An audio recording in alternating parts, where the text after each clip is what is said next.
ಎಲ್ಲರಿಗೂ ನಮಸ್ಕಾರ. ಇವಾಗ ಬೇಸಿಗೆ ಸ್ಟಾರ್ಟ್ ಆಗೋದ್ರಿಂದ ಸಂಡಿಗೆ ಹಪ್ಪಳ ಹೆಂಗಸ್ರುಗಳೆಲ್ಲ ಮನೇಲಿ ಮಾಡ್ಕೋತೀರಿ ಲೇಡೀಸ್ ಎಲ್ಲನೂ. ನಾನಂತೂ ಮಜ್ಜಿಗೆ ಮೆಣಸಿನ್ಕಾಯಿ ಮಾಡ್ಕೋತಾ ಇದ್ದೀನಿ. ನನ್ನ ಚಾನಲ್ಗೆ ಮುತ್ತಮ್ಮ ಕಾಣ ಚಾನಲ್ಗೆ ಒಂದು ಲೈಕ್ ಕೊಡಿ, ಬೆಲ್ ಬಟನ್ ಪ್ರೆಸ್ ಮಾಡಿ, ಎಲ್ಲರಿಗೂ ಶೇರ್ ಮಾಡಿ. ನಾನು 1 kg ಮೆಣಸಿನ್ಕಾಯಿ ತೊಗೊಂಡಿದ್ದೀನಿ. ಆ 1 kg ಮೆಣಸಿನ್ಕಾಯಲ್ಲಿ ನಾನು ಯಾವ ರೀತಿ ಮಾಡ್ಕೋತೀನಿ ತೋರಿಸ್ಕೊಡ್ತೀನಿ. ಮೊದಲಿಗೆ ನಾನು ಬಕೆಟಲ್ಲಿ ನೀರು ಇಟ್ಕೊಂಡು ಅದು ಮುಳುಗೋಷ್ಟು ಆ ನೀರು ಬಿಟ್ಕೊಂಡು ಚೆನ್ನಾಗಿ ಒಂದು 3 ರಿಂದ 4 ಸಲ ತೊಳ್ಕೊತಾ ಇದ್ದೀನಿ. ಯಾಕಂದರೆ ಇದು ಮಾರ್ಕೆಟಿಂದ ತಂದಿರ್ತೀರಲ್ಲ, ತುಂಬ ಧೂಳು ಮಣ್ಣು ಮತ್ತು ಗೋಣಿ ಚೀಲದಲ್ಲೆಲ್ಲ ಕಸ ಅದೆಲ್ಲ ಇರುತ್ತೆ. ಮಜ್ಜಿಗೆ ಮೆಣಸಿನ್ಕಾಯಿ ಮಾಡೋದ್ರಿಂದ ಈ ಥರ ನೀಟಾಗಿ ತೊಳ್ಕೊಂಡ್ಮೇಲೆ ನಾನೊಂದು ಬಟ್ಲು ತೊಗೊಂಡಿದ್ದೀನಿ. ನೋಡಿ ಕಾಣಿಸ್ತಾ ಇದೆಯಾ? ಇದು ಬಂದುಬಿಟ್ಟು ವೈಟ್ ಮೆಣಸಿನ್ಕಾಯಿ. ನಾನು ಮನೆಯಲ್ಲೇ ಒಳಗಡೆ ಫ್ಯಾನ್ ಹಾಕ್ಬಿಟ್ಟು ರೂಮಲ್ಲಿ 1 hour ಒಣಗಕ್ಕೆ ಬಿಡ್ತಾಯಿದ್ದೀನಿ. 1 hour ಆಯಿತು, ಒಣಗ್ತು. ಫ್ಯಾನ್ ಗಾಳಿಗೆ ಒಣಕೊಂಡಿದೆ ನೋಡಿ.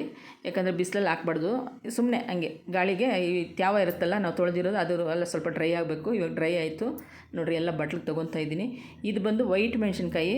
ಇದು ಬಂದು ನಮ್ಮ ಬೆಂಗಳೂರಲ್ಲಿ ಸಿಕ್ಕದೆ ರೇರು. ನನಗೇನೋ ಸಿಕ್ತು ತೊಗೊಂಬಂದೆ ನೋಡಿ. ಇವಾಗ ಸೆಂಟ್ರಲ್ಲಿ ಅದನ್ನು ಚೆಂದಾಗಿ ಸಿಗಿದ್ಕೋಬೇಕು ಸೆಂಟ್ರಲ್ಲಿ. ನೋಡಿ ಕಾಣಿಸ್ತಾ ಇದೆಯಾ? ನಾನು ತೋರಿಸ್ತಾ ಇದ್ದೀನಿ ನೋಡಿ. ಬಟ್ಟೆ ಪಿನ್ ಆಗಲಿ ಇಲ್ಲಾಂದರೆ ಸೂಜಿ ಆಗಲಿ, ನಾನು ಸೂಜಿ ತೊಗೊಂಡು ಮಾಡ್ಕೋತಾ ಇದ್ದೀನಿ ನೋಡಿ. ಈ ಥರ ಹೋಲಾದರೆ ಅದರಲ್ಲಿ ಉಪ್ಪು ಮತ್ತು ಮಜ್ಜಿಗೆ ಎಲ್ಲ ಹಿಡಿತೈತೆ ನೋಡಿ. ಎಲ್ಲ ಕಟ್ ಮಾಡ್ಕೊಂಡು 1 kg ಕಟ್ ಮಾಡಿ ಇಟ್ಕೊಂಡಿದ್ದೀನಿ. ನಿಮ್ಗೆ ತೋರಿಸ್ತಾ ಇದ್ದೀನಿ. ಮುರಿಯೋ ಥರ ಅದು ಸಿಗೋಕ್ಕೆ ಹೋಗ್ಬೇಡ್ರಿ, ಈ ಥರ ಮಾಡ್ಕೊಳ್ರಿ ನೋಡಿ. 1 kg ರೆಡಿ ಮಾಡಿಕೊಂಡೆ ನಾನು ನೋಡಿ. ನಿಮ್ಮ ಬೀಜ ಎಲ್ಲ ಕಾಣಿಸ್ತಾ ಇದೆ, ಆ ಥರ ಇರಬೇಕು. ಆವಾಗಲೇ ಅದರೊಳಗಡೆ ಮಜ್ಜಿಗೆ ಉಪ್ಪು ಹೋದರೆ ಹುಳಿ ಖಾರ ಇರೋದು ನಮಗೆ ಮೆಣಸಿನ್ಕಾಯಿ, ಆವಾಗಲೇ ಮಜ್ಜಿಗೆ ಮೆಣಸಿನ್ಕಾಯಿ ಅನ್ನೋದು. ಇವಾಗ ಒಂದು ಅರ್ಧ ಲೀಟ್ರ್ ಮೊಸರು ತೊಗೊಂಡಿದ್ದೀನಿ, ನಂದಿನಿ ಮೊಸರು. 2 ಹಿಡಿಯಷ್ಟು ಉಪ್ಪು ಹಾಕ್ಕೊಂಡಿದ್ದೀನಿ. 1 kgಗೆ 2 ಹಿಡಿಯಷ್ಟು ಉಪ್ಪು ಹಾಕ್ಕೊಂಡಿದ್ದೀನಿ. ಅದನ್ನು ಸ್ವಲ್ಪ ನಾನು ಮಜ್ಜಿಗೆ ಮಾಡ್ಕೋತಾ ಇದ್ದೀನಿ, ತಿರುವ್ಕೊಂಡು ಇವಾಗ ಆಯಿತು. ಯಾಕಂದರೆ ಅದು ಗಟ್ಟಿ ಇರ್ತದಲ್ಲ, ಗಡ್ಡೆ ಇರ್ತದೆ, ಗಟ್ಟಿ ಇರ್ತೈತೆ. ನೀವು ಬೇಕಾದ್ರೆ ಮಿಕ್ಸಿಗೂ ಹಾಕ್ಕೊಂಡು ಮಾಡ್ಕೊಬೋದು ಈ ಥರ ಮಜ್ಜಿಗೆ ಥರ. ಇವಾಗ ನಾನು ಅದಕ್ಕೊಂದು 3/4 ಲೀಟ್ರ್ ನೀರು ಸೇರಿಸ್ಕೊತಾ ಇದ್ದೀನಿ ಅಷ್ಟಕ್ಕೂ. ಯಾಕಂದರೆ 1 kg ಮೆಣಸಿನ್ಕಾಯಿಗೆ 3/4 ಲೀಟ್ರ್ ಮಜ್ಜಿಗೆ ಮಾಡ್ಕೋಬೇಕಾಗತ್ತೆ. ಮಾಡಿಕೊಂಡು ಇವಾಗ ಒಂದು ಸಣ್ಣ ಬಕೆಟ್ ಇಟ್ಕೊಂಡು, ಸಣ್ಣ ಬಕೆಟ್ಗೆ ನಾವೇನು ರೆಡಿ ಮಾಡಿಟ್ಟಿದ್ರು ಮಜ್ಜಿಗೆನ ಅದನ್ನು ಅದಕ್ಕೆ ಸೇರಿಸ್ಕೊಂಡಿದ್ದೀನಿ. ಇವಾಗ ನೀವು ಈ ಥರ ಬಕೆಟು ಪ್ಲಾಸ್ಟಿಕ್ದಿದ್ದರೆ ಪ್ಲಾಸ್ಟಿಕಲ್ಲಿ ಹಾಕ್ಕೊಂಡು ನೆನೆಸ್ಕೊಳ್ಳಿ, ಇಲ್ಲಾಂದರೆ ಮಣ್ಣಿನ ಮಡಿಕೆ ಇದ್ದರೆ ಮಣ್ಣಿನ ಮಡಿಕೆಲ್ಲಿ ಹಾಕ್ಕೊಂಡು ನೆನೆಸ್ಕೊಳ್ಳಿ. ಯಾವುದೇ ಕಾರಣಕ್ಕೂ ಸ್ಟೀಲ್ ಪಾತ್ರೆ ಸಿಲ್ವರ್ ಪಾತ್ರೆ ಅಂತೂ ಬಳಸೋಕೆ ಹೋಗಬೇಡಿ. ಈ ಥರ ಪ್ಲಾಸ್ಟಿಕಲ್ಲಿ ನಮ್ಮನೇಲಿ ಮಣ್ಣಿಂದಿಲ್ಲ, ಪ್ಲಾಸ್ಟಿಕಲ್ಲಿ ಹಾಕ್ಕೊಂಡಿದ್ದೀನಿ. ಇದು ಬಂದು ವೈಟ್ ಮೆಣಸಿನ್ಕಾಯಿ. ಈ ಥರ ಸಿಗೋದೇ ಕಷ್ಟ ಅಂತ ಆವಾಗಲೇ ಹೇಳಿದೆ. ವೈಟ್ ಮೆಣಸಿನ್ಕಾಯಿ ಸಿಕ್ಕಿದ್ರೆ ಅದನ್ನೇ ತಂದು ಮಾಡ್ಕೊಳ್ಳಿ, ತುಂಬ ಟೇಸ್ಟಿಯಾಗಿರುತ್ತೆ. ಇವಾಗ ನಾನು ಅದನ್ನು ಚೆನ್ನಾಗಿ ತಿರುಗಿಬಿಟ್ಟು ಮೇಲೆ ಕೆಳಗೆ ಮಾಡಿ ಮಜ್ಜಿಗೆ ಉಪ್ಪು ಎಲ್ಲ ಮಿಕ್ಸ್ ಆಗಂಗೆ, ಮೆಣಸಿನ್ಕಾಯಿ ಎಲ್ಲ ಮಿಕ್ಸ್ ಆಗಂಗೆ ತಿರುಗಿಬಿಟ್ಟು ಅದನ್ನು 2 ದಿನ ನಾನು ಮುಚ್ಚಿಟ್ಬಿಡ್ತೀನಿ ಪ್ಲೇಟ್ ಹಾಕಿ. ಈ ಥರ ನೀವು ಪ್ಲೇಟ್ ಹಾಕಿ ಮುಚ್ಚಿಬಿಡಬೇಕು.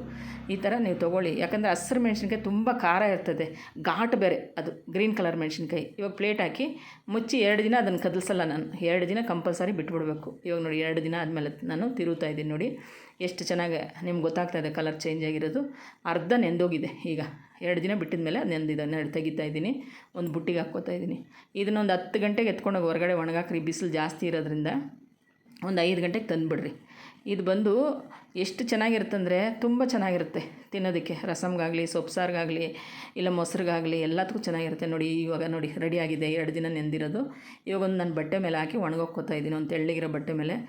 ಯಾವುದೇ ಕಾರಣಕ್ಕೂ ಧೂಳು ಮಣ್ಣು ಬರೋ ಕಡೆ ಹಾಕ್ಕೋಬೇಡಿ, ಕ್ಲೀನಾಗಿರೋ ಕಡೆ ಹಾಕ್ಕೊಂಡು ಒಣಸ್ಕೊಳ್ಳಿ. ಯಾಕಂದರೆ ಧೂಳು ಮಣ್ಣು ಬಂದು ಮೆಣಸಿನ್ಕಾಯಿ ಮೇಲೆ ಕುತ್ಕೊಂಡ್ಬಿಟ್ರೆ ಅದು, ಯಾಕಂದರೆ ಮತ್ತೆ ಅದು ಬಿಡಲ್ಲ, ತಿನ್ನೋವಾಗ ನಮಗೆ ಬಾಯಿಗೆ ಸಿಗ್ತಾ ಇರ್ತದೆ. ಇವಾಗ ನೋಡಿ ಮೆಣಸಿನ್ಕಾಯಿ ಒಂದಿನ ಒಣಗಾಕಿದ್ನಲ್ಲ, ಈ ಥರ ರೆಡಿಯಾಗಿದೆ. ಕಾಣಿಸ್ತಾ ಇದೆಯಾ? ಒಂದಿನನೇ ಒಣಗಾಕಿ ತೆಗೆದಿದ್ದು.